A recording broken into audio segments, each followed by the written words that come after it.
ونصلي على رسوله الكريم أما بعد قال الله تعالى في القرآن المجيد والفرقان الحميد رب اشرح لي صدري ويسر لي أمري واحلل عقدة من لساني يفقهوا قولي اما بعد اعوذ باللہ من الشیطان الرجیم بسم اللہ الرحمن الرحیم۔ محترم مولوی صاحب اور میرے بھائیوں اور بہنوں، السلام علیکم ورحمۃ اللہ وبرکاتہ۔ وعلیکم السلام ورحمۃ اللہ وبرکاتہ۔ میرا نام راحمینہ حمید ہے۔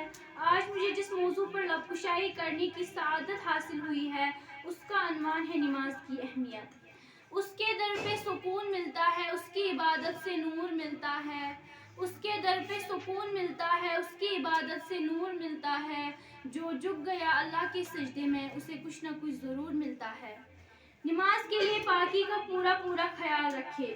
وضو کرے تو مسواک کا بھی اہتمام کیجیے۔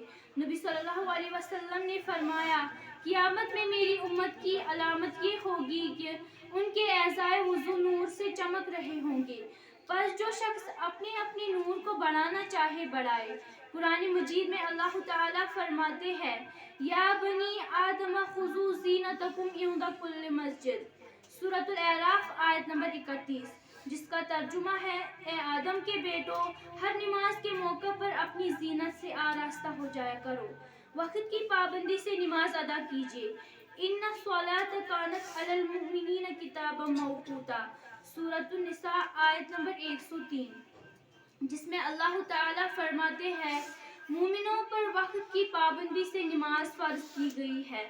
حضرت عبداللہ بن مسعود رضی اللہ تعالیٰ عنہ نے ایک بار نبی صلی اللہ علیہ وسلم سے پوچھا یا رسول اللہ صلی اللہ علیہ وسلم، خدا کے نزدیک کون سا عمل سب سے زیادہ محبوب ہے؟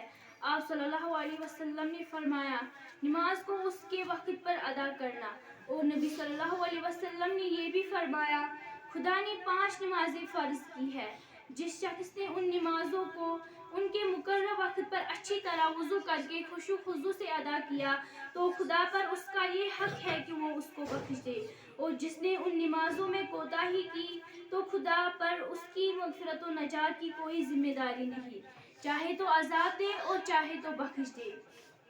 نماز ہمیشہ جماعت سے پڑھے، اور نبی صلی اللہ علیہ وسلم نے یہ بھی فرمایا اگر لوگوں کو نماز باجماعت کا اجر و ثواب معلوم ہو جائے تو وہ 1000 مجبوریوں کے باوجود بھی جماعت کے لیے دوڑ کر آئے۔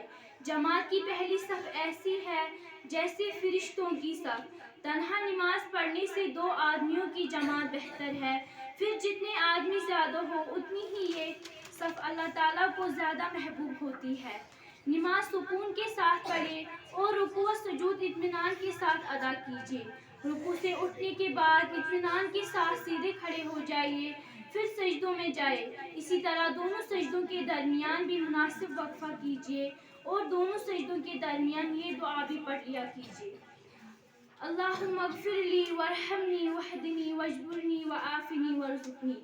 ترجمہ خدایا تو میری مغفرت فرما، مجھ پر رحم کر، مجھے سیدھی راہ پر چلا، میری شکست حالی دور فرما، مجھے سلامتی دے اور مجھے روزی عطا کر۔ کل فرصت نہیں ملی تو کیا کرو گے؟ کل فرصت نہیں ملی تو کیا کرو گے؟ مہلت نہیں ملی تو کیا کرو گے؟ روز کہتے ہو کل پڑھیں گے نماز، روز کہتے ہو کل پڑھیں گے نماز، کل آنکھ نہیں کھلی تو کیا کرو گے؟ نبی صلی اللہ علیہ وسلم کا ارشاد ہے کہ جو شخص نماز کو اچھی طرح ادا کرتا ہے نماز اس کو دعائیں دیتی ہے کہ خدا اسی طرح تیری بھی حفاظت کرے جس طرح تو نے میری حفاظت کی۔ نماز کے باہر بھی نماز کا حق ادا کیجیے اور پوری زندگی کو نماز کا آئینہ بنائیے۔ قرآن شریف میں ہے نماز بے حیائی اور نافرمانی سے روکتی ہے۔ نبی صلی اللہ علیہ وسلم نے ایک انتہائی اثر انگیز تمثیل میں اس طرح اس کو پیش فرمایا۔ آپ صلی اللہ علیہ وسلم نے ایک سوکھی ٹہنی کو زور سے ہلایا، ٹہنی میں لگے ہوئے پتے ہلانے سے جڑ گئے۔ پھر آپ صلی اللہ علیہ وسلم نے فرمایا نماز پڑھنے والوں کے گناہ اسی طرح جڑ جاتے ہیں جس طرح اس سوکھی ٹہنی کے پتے جڑ گئے۔ اور اس کے بعد آپ صلی اللہ علیہ وسلم نے قرآن مجید کی یہ آیت تلاوت فرمائی وَأَقِمِ الصَّلَاةَ طَرَفَيِ النَّهَارِ وَزُلَفًا مِّنَ اللَّيْلِ إِنَّ الْحَسَنَاتِ يُذْهِبْنَ السَّيِّئَاتِ ذَلِكَ ذِكْرَىٰ لِلذَّاکِرِينَ۔ سورہ ہود آیت نمبر 114۔ ترجمہ: اور نماز قائم کرو دن کے دونوں کناروں پر، یعنی فجر اور مغرب، اور کچھ رات گئے پر۔ بلا شبہ نیکیاں برائیوں کو مٹا دیتی ہے۔ یہ نصیحت ہے نصیحت حاصل کرنے والوں کے لیے۔ آخر میں اللہ رب العزت سے یہ دعا کرتی ہوں کہ وہ ہمیں 5 وقت نماز وقت پر ادا کرنے کی توفیق عطا فرمائے، آمین۔ اسی حوالے سے ایک خوبصورت شعر پیش خدمت ہے: بس اپنے کردار کا تو غازی بن جا، بس اپنے کردار کا تو غازی بن جا، جیت نہ پائے کوئی تجھ سے ایسی تو بازی بن جا۔ توڑنے والے خود بنائیں گے مسجدیں اپنی، توڑنے والے خود بنائیں گے مسجدیں اپنی، لیکن شرط یہ ہے کہ پہلے تو نمازی بن جا۔ انہی الفاظ کے ساتھ میں اپنی تقریر کو ختم کرتی ہوں۔ شکریہ۔ وآخر دعوانا الحمدللہ رب العالمین۔ جزاک اللہ